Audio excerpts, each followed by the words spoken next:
I really have to begin by paying homage to my parents. Mary and Fred, they're up there, they're looking down, they're saying, this is something very special. They love this country, and they're very, very happy right now. So thank you to my parents. That was perhaps one of the most personal moments from then candidate Donald Trump here in New Hampshire. Well, crafting a winning message here means figuring out what voters are looking for and then adapting as circumstances change. New Hampshire has a number of talented political advisors, including two well-known Granite Staters who are national campaign veterans. Democrat Jim Demers is backing Cory Booker. Steve Dupree sits on the RNC.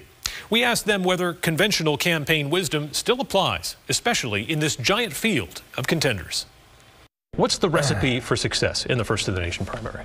I think first, building a truly New Hampshire organization. You need New Hampshire people who know how to run a campaign here. You need to spend time here.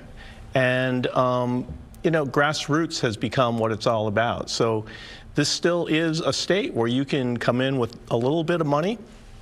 As long as you've built a good campaign, you can drive your message and work toward a victory. And I think, you know, when you think about just how crowded this race is going to be, it's not going to take 51% to be the winner in New Hampshire. So figuring out, you know, what your lane is, going after that, I think can make for a victory for somebody.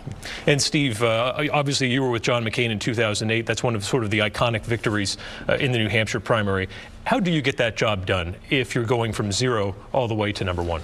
I think Jim hit the nail on the head. The way McCain did is he wouldn't give up. The campaign collapsed in the summer of 2007 when it literally was insolvent.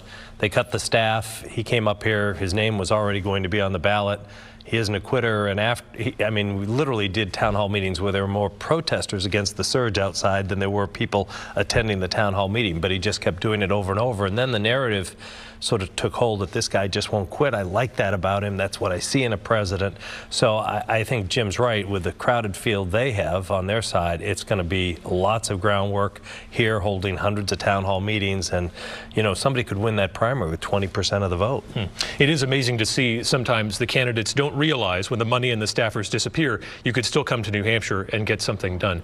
But has that changed at all, Jim, do you think, in light of 2016 and what we saw with Donald Trump sort of upending the establishment way of doing business? Well, I think what changed was the number of people running. When there's as many as the Republicans had 2 years ago, 3 years ago, it means you're going after a very small piece of pie to be the winner. But generally, the New Hampshire primary hasn't changed. It still is the place where the voters want to meet the candidates. They want their questions answered face to face. And any candidate who thinks they can avoid that won't do well here. People want to know your basic position on issues, but what they're really testing is your character, how they see you interact with people. People fell in love with John McCain because the guy wouldn't quit.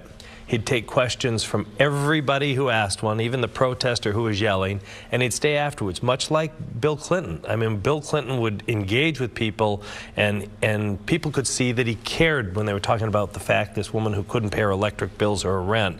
They're trying to size up what kind of person you are, and that's the value in New Hampshire. We not only vet them on issues, but we really put people through the paces. As you heard, all the strategy in the world only goes so far with New Hampshire's famously independent voters. Still ahead this hour, meet undecided voters who will track through the primary cycle to hear what they're looking for in the candidates. We also have much more coming up with the candidates themselves and why New Hampshire is so critical to their campaigns. How important, though, is New Hampshire to your campaign? Well, I came right to New Hampshire. And did one contender accidentally announce his candidacy? Are you running for president? More on the moment that might have even surprised the governor of Colorado as we introduce you to the ones to watch this primary season.